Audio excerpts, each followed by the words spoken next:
Welcome everyone to another episode of the Terrain Studio. I'm your host, Sean Morris. Tonight on the Terrain Studio Watch Me Work video, I'm just going to continue working on these houses that I had started in the previous video. In the previous video you saw me applying the icicles, and then I did that to two buildings. And then what I've done is I've gone ahead and laid some PVA on the patches of flex paste. And this was just applied fairly thick, about maybe a 70 to 30 ratio. The reason you go a little thicker is because of the slope of the roof. If you have it too thin, it tends to run down the lines of the roof and kind of defeats the purpose of having the patches of snow. So what I'm doing right now is I'm just mixing up slightly thinner dilution of PVA, more like a 50 to 1. And what I'm going to do is I'm going to go ahead and re-soak these areas of the snow, and what this is going to do is it's going to start to build up some accumulation. So if I make reference to the building I've done before, here you can hopefully sort of see the thick areas and the buildup of the roof snow. So I'm going to attempt to do that again on these ones here. So with my dilution, I'm just going to go ahead and start soaking in each of these areas. And it doesn't matter if some of the previous snow sort of flakes off. That's to be expected because this hasn't really been sealed or anything yet. So I'm just soaking into the first layer. After you do the first layer, you're going to notice that some of the flex paste kind of shows through. That's fine because that's just going to add to the effect and give you a little more depth. So I tend to just do each patch at one time, just because I don't want it to soak in all the way, because I still want it to have some surface glue for which to attach the new soft flake snow. So I just have a little tray down here I've just been adding snow to, so I'm just going to pick that up again and just go ahead and sprinkle it right on, not being neat with it at all. Throw it on there, as if it's going to fall from the sky. And I go ahead and build that up. Just be careful when you're moving your building around as well, because you don't want that glue to run. If it runs a little bit, you get a few drips here and there, but it's not too bad. And I just go ahead and keep sprinkling snow on there, making sure that I get all the glue to absorb as much soft flake snow as I can. And then hopefully you guys can pick that. Yeah, it's kind of hard to see, but this section right here is certainly a lot thicker than maybe you can see on that angle, than the rest. So I'll do some close-ups maybe after I finish these, and maybe tomorrow and stuff. But I'm just going to go ahead and continue adding those that same sort of application method to the rest of the areas. So as I'm doing that, maybe I'll just chat a little bit about kind of what's been going on, and some other things, some questions that have crept up a little bit, and I'll just address those. So get a drip running right there. So if you do get a drip, just try to get rid of that as fast as you can, because it's going to run down your building and may look a little unnatural, but sometimes the drips are actually nice. They add a little bit to the effect. So I'm just going to give myself a little more soft flake snow. I just used a lid kind of as a reservoir, and then you could shake it right out of the bottle, I suppose, if you wanted, but I just like to use my hands. I find I have a little more control with that. If I'm doing a large area, I'll certainly shake it out of the bottle, but for these small patches, I'm going to go ahead and sprinkle it with my hands. And what you'll notice too is as you apply this glue, you sort of increase your patches of snow. So I tend to trail it off the flex paste a little bit, and that just allows me to thin the snow out a little bit and kind of add to the effect. And then of course I'll do a sprinkle over the whole top, and then it'll start filling in these blank spaces, because it looks a little bit like patchwork right now, but it brings it all together when you start adding the scenic cement. And you can run your snow down onto your icicles as well. That just adds to the effect. There's really no wrong way to do this, I guess. As long as you're hitting the high points of your roof, you'll be fine. So again, just keep applying the snow until you feel all the glue's been sort of covered by the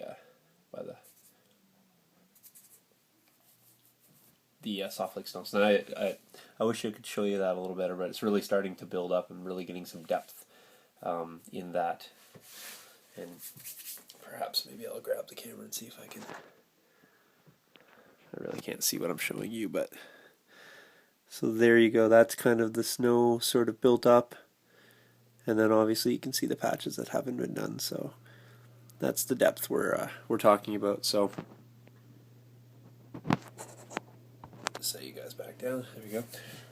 So as I was saying, there were some questions that had popped up. One came from Gunbarrel. He was asking about, I think he was asking about the ETC and also about Nationals, and he was commenting about the Nationals in Calgary. I actually did not compete in the Canadian Nationals. I would have liked to have competed in that, but I was making my way over to the ETC. I was on the East Coast, and then I was getting ready to travel overseas to Serbia to compete, so I actually missed that. It was pretty low attendance-wise. There was only 18 guys that went. Would have liked to have gone because a lot of the guys that played in that tournament I have played previous. Some were from the local area and some were from a little farther away, but play the local circuit, and all of which I have beat in the past. So it would have been interesting to see how I did at the Canadian Nationals. So I was, of course, at the ETC. If you're unfamiliar with the ETC, it's a team tournament, and I've had the opportunity to captain Team Canada for the last 2 years, and I will do it for a third year this year as we head back to Serbia to compete again. But the Canadian Nationals is an open tournament, so really anyone can go to the Canadian Nationals. You don't have to qualify. I've competed in 3 U.S. Nationals as well as a U.S. Masters, and I was fortunate enough to get an invite to the Masters twice, but I was unable to attend last year because I had just switched into my new job, and I was able to go, but I just didn't feel that it was worth. I would have had to delay my start by a day, and I just felt in terms of being professional that that wasn't maybe the best move. So I chose to forego the Masters for a second year in a row, but all those tournaments are great, GB, and if you do get an opportunity to compete in the Nationals this year, depending on the dates, I hope to compete because I would like to, play the Nationals in my home country, having played in the U.S., like I said, the U.S. Nationals a few times. And being an open tournament, it's really anyone's game. You don't have to have any tournament. You can have no tournament experience and still go to the Nationals, and the Nationals is where you're going to see, ideally the best players in your country, and you'll get a chance to, even if you lose every game, you'll get a chance to play against really good players, and for the I would say less than 5% are players that maybe maybe you don't wish to play. They may be a touch too competitive for you or something like that, but there's very few guys that are that you can walk away with saying that you didn't have fun in that game. So even losing sometimes is pretty fun. So especially if you're able to take a learning experience away from a loss. And the best players, are going to learn from their losses, and there's certainly no reason why new or novice players can't take things away from a loss. So, and the best players I've played against, even the ones you lose to, you always kind of are able to even ask things as the game's going on. Now, I'm not going to tell you they're going to reveal their strategy or plan sort of in game. Certainly, if you play me, I will not share that with you. But after, you want to grab a beverage of choice, whichever you so choose. Generally, they'll share some secrets with you and maybe give a little debrief and maybe sort of even ask why you chose to do the moves you did, and then maybe help correct maybe that didn't work out for you, or maybe they'll compliment you on a move that you made. So oftentimes people ask, even in a loss, if I happen to beat somebody, they might ask why I did a certain thing or what they could have done to improve their play. And certainly after a game, I'm more than willing to share that information with somebody. And even when you get beat, even if you're more experienced, that doesn't mean that you're guaranteed the win. So it is a dice game, and sometimes luck factors in, and sometimes you got horrendous luck. And I don't like to blame the dice, but they do factor in, and occasionally you got a legit argument for blaming the dice gods, but that's generally not the case. Maybe a key moment in the game or a critical role you could fail, but I'm a firm believer that you put yourself in the positions that your dice roll come up, and if you're expecting long shots all the time to win a game, maybe that's something you need to rethink. Maybe your strategy needs to be rethought a little bit. So just going back to this, for example, I have a run right there that sort of ran down, and I'm just going to go with it and not worry about fixing the run at all, because that might be something that happens a little naturally. So there's no flex space under that, so it's a little lighter. Hard for you guys to see, but it's a little lighter. So a little more roof showing through, but still in the end result, I'm okay with that. So that's one of those happy accidents that I always refer to. Just happen to be there, and it's okay. It's not a mistake. It's just something that happened in the process of building, of working. So, but I highly encourage everyone to get to any nationals they can. Not sure what they're doing for U.S. nationals, if they're making them open or not. This year is the first year in 4 years I didn't go down to the national tournament in at Historicon. Again, I was busy working on my masters, and I was getting ready for the ETC, and so I just I had to this summer I had to really pick and choose my gaming trips, and the ETC is something that I put to the top of the list. So this year it won out, and everything else had to kind of take a back seat this year. But I'm not sure what I'm doing for the summer and doing any masters courses. So I hope to get some more gaming in. So if you're wondering what I'm doing here, I just had a little bit of a drip run onto the building. So to avoid getting snow there, I'm going to just dry it up. So luckily, use the PVA. It will dry clear, so you won't actually notice anything on the building. But and I'm just going to angle the building away from that little bit of glue, just to avoid getting any snow on there. So there we go. Just dump that off. Again, just keep reapplying it. Applying this soft lake snow is very similar to applying the flock, or I'm using a similar method, I should say. So I'm just dumping it on until I absorb all the glue, dump it off, keep applying until I'm happy with the buildup, and go back. I may, depending on how thick this builds up and how much it dries and how much I like it, I will scenic cement the whole top, and then I'll actually sprinkle some snow on, and it will actually even build those areas up a little more depth. So I'll end up having the flex paste with snow, a second application of snow.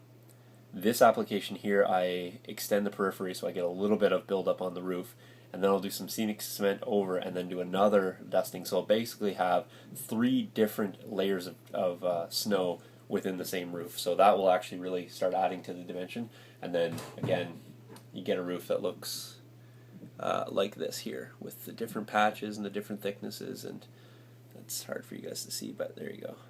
So that's really what ends up happening. So sorry, I'm kind of back and forth here with your answer, GB, but Canadian Nationals, if you're there, it'd be awesome. We could meet up, and you can play your Fallschirmjäger against me and beat the pants off my my Volks Grenadiers that I probably will be running. I typically stick with an army for a year-ish, and then I like to move on.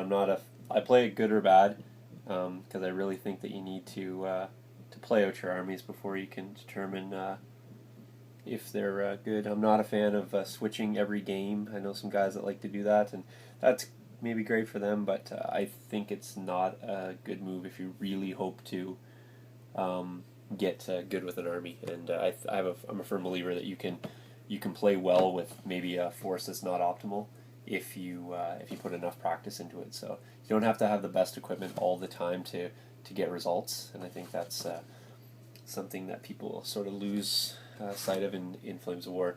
You know, you see somebody play with something you don't have, and they do really well, so suddenly you think you need to have that, and I don't necessarily think that's the case.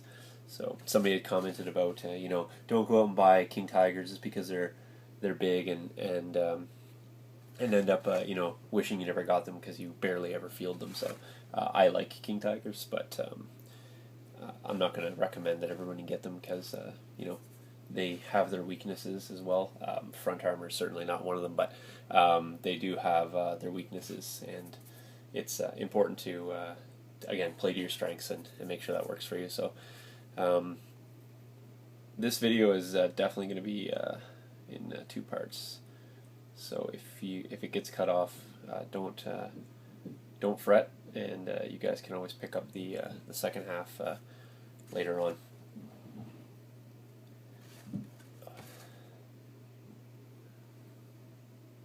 Just hitting up the edges here that I missed, and getting a little wraparound effect on the snow, and not sure if it. You know, that's a little bit of buildup on the edge is not going to make or break this. There we go. I'll just pretend that it drifted over. I've definitely seen some drifts hanging over the edge that seem to defy gravity. So this is going to be one of them right here. So there we go.